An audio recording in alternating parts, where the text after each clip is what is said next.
Hello, I'm Toycat, and the new US president has spent a couple of weeks now wandering around the world and reinventing US foreign policy, and now he's taken aim at the Middle East with what is admittedly a brand new plan because he proposes the US should take over Gaza, level it, and build resorts. Which, to be fair, is a suggestion that hasn't come up before. In fact, it's such a crazy suggestion that a lot of people assume this is a gross exaggeration, but nope, actually, President Trump proposed that the US should own the Gaza Strip, level the site, and develop it, explicitly calling for the displacement of the people living there, but also saying he doesn't want to be cute, he doesn't want to be a wise guy, but this could be the Riviera of the Middle East, this could be so magnificent. And so I think that this is something which immediately people get very appalled by. I think it's especially true for their Middle Eastern allies. The Arab world has reacted with anger, is what the Financial Times says right here, which is interesting because their original article said dismay, but they had to update it to imply that it was even angrier than you thought. And Al Jazeera, which tries to be neutral, you know, the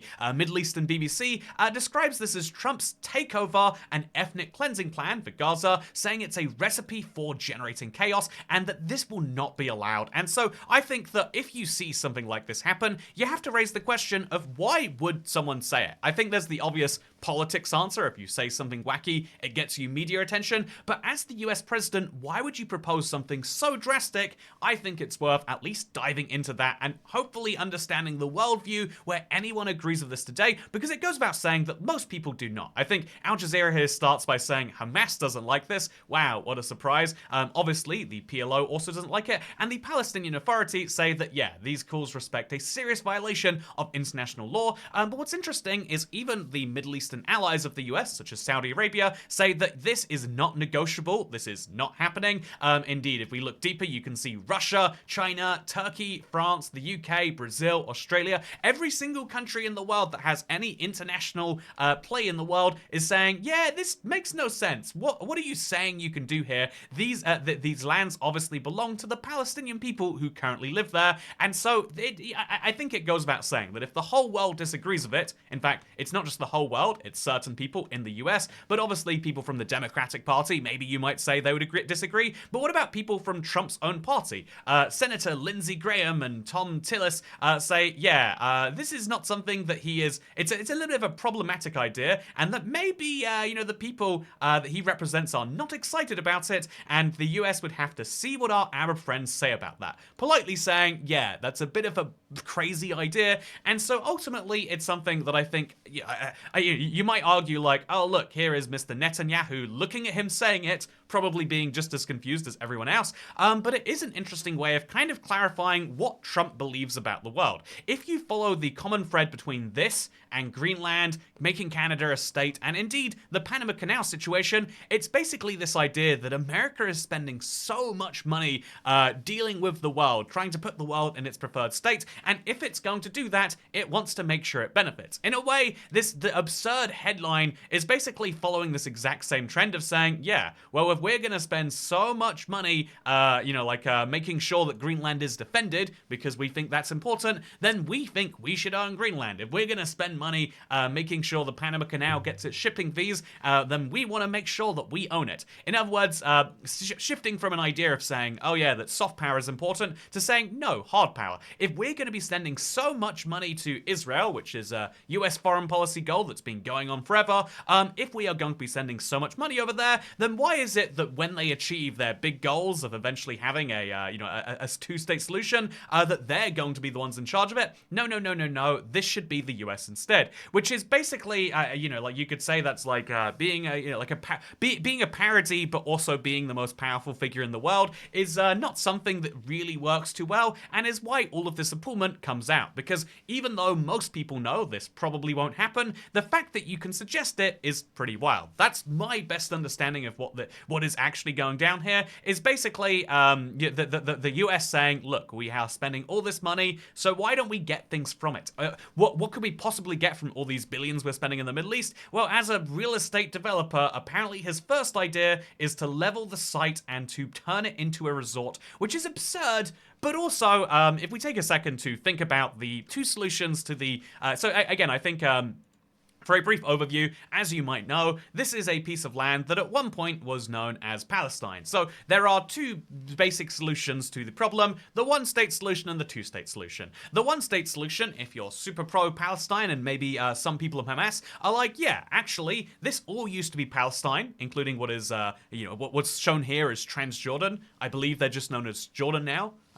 Proud of her, congratulations. But like if you look here, you could say, okay, all of those lands that have been settled by Israelis should be given back. Or if you're Israeli, you might say, look, you guys have bombed us for too long, so we're going to take control of matters. You can still have some control of your homeland here, but in the same way that, I don't know, Scottish people have control of their homeland, or, like New Yorkers have control of their homeland. Not that you can describe that as a homeland in a meaningful way, but you get the idea that it's the one-state solution on Israel's side is to say, yeah, we want to fully own you, and the two-state solution is the internationally backed one that gets very messy very quickly. And the reason that, despite the fact that every country around again, if you look deeply into all of these quotes, basically every country will say either stop killing people, or if they're trying to propose a solution, it's going to be that there should be two states. We must see Palestinians live and prosper in their homelands. Indeed, there's going to be, but basically everyone seems to say that both Israelis and Palestinians can live in peace and security. This is the most crucial thing. It's the hardest thing to work out, and it's why maps like this, which are the grossest simplification you can get, are still amazingly hard to work out. Okay, you have to grow some of Palestine into Israeli lands. Maybe you can understand that. I'm sure a lot of Israelis who have died might find that tricky, but you also have to say, yeah, because even though Israel explicitly said you should not settle in Palestine, a lot of Israelis saw it as their personal duty, and so went outside the bounds of the law and settled there anywhere. And so now you have to annex random pockets of the West Bank, which is the functioning part of Palestine. You have to annex parts of that over to Israel, and then also you have to say, okay, if Palestine is two little, like non-geographically contiguous sections, you also have to have a corridor to connect them. In other words, it starts to become absolute, the amount of work required for this to go down. Basically, it's East Germany level solutions, I guess West Germany level solutions, because they had to connect Berlin to West Germany. Which I only learned recently.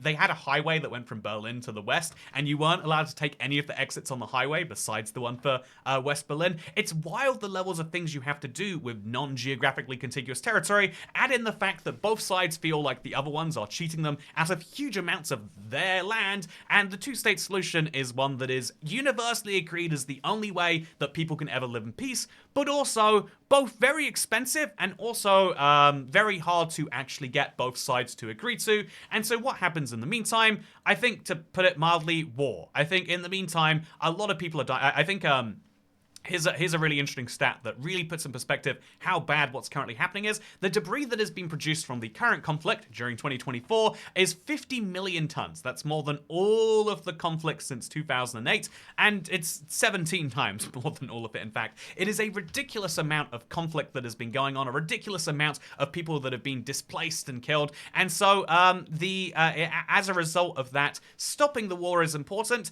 but in the meantime, a lot of money is being spent on it, and the US is effectively saying, why are we spending so much money on a war to win other countries' territory? Sure, they're winning soft power in Israel, but no, we want hard power.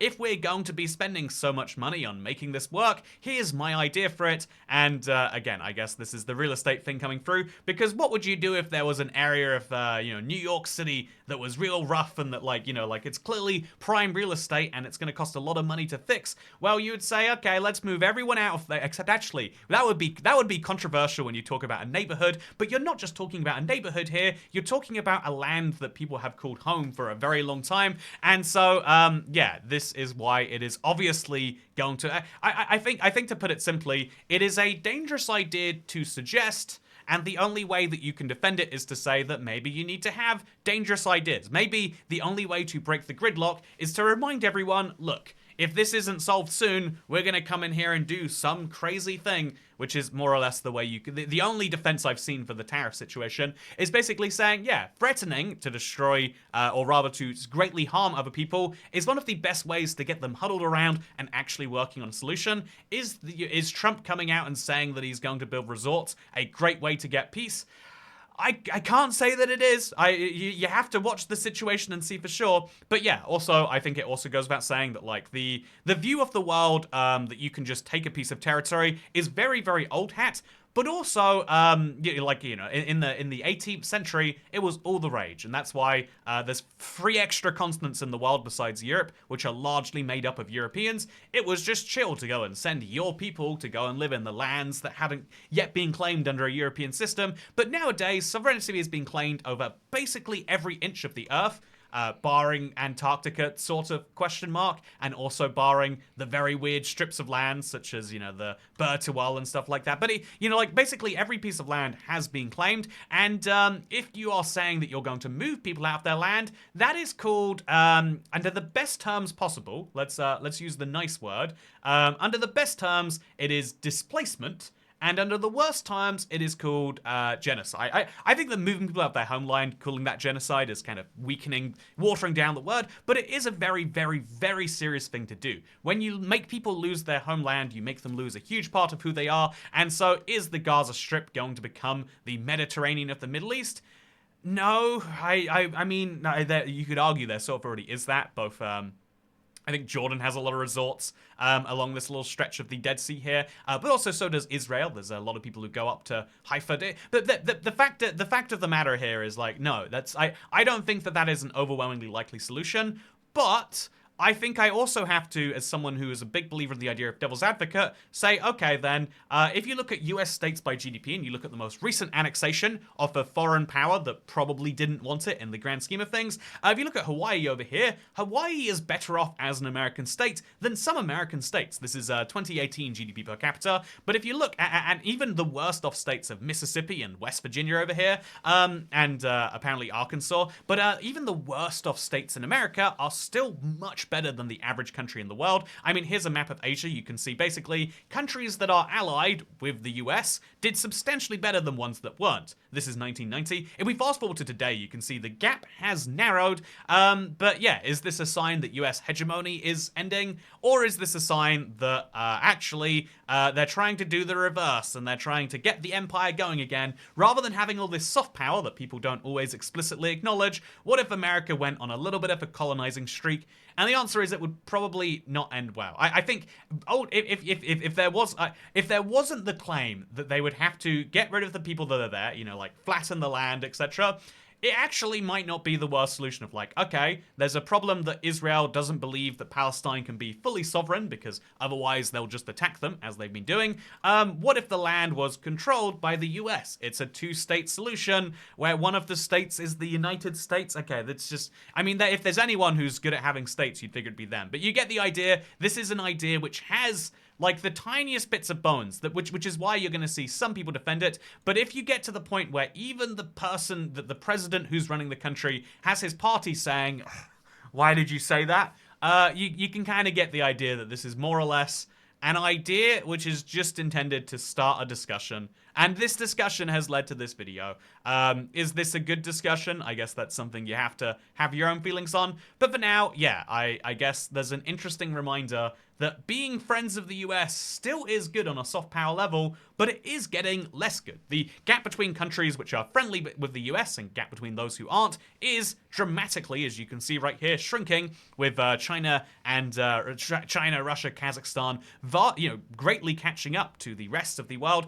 The world is getting to a point where the single power order is slowly failing, and is Trump's plan to basically restore that a good thing? I guess it depends on how good you think the US has been to the world. And when you see things like this, I think it's going to lower your opinion of how good that is. But yeah, there's your little bit of geopolitical analysis. This is going to be a very spicy issue, so if you could do me a favor, go into the comments and let me know what your favorite soft drink is. Let's calm down this discussion. I really like Fanta. I'll admit, I drink a lot of Pepsi Max. It's delicious, but I don't like the caffeine all the time, so I go for some Fanta. What soft drink or fizzy drink or pop or soda, what do you call it too? What a fun question that is. Please give me some normalcy so when I'm reading the comments I don't have to go through all of that. And otherwise, I hope you all enjoyed this video, and yeah, let's hope for some peace in the Middle East. That's a reasonable goal that is definitely being achieved all the time, huh? Anyway, thank you, and I'll see you next time. Second channel, don't care. Goodbye.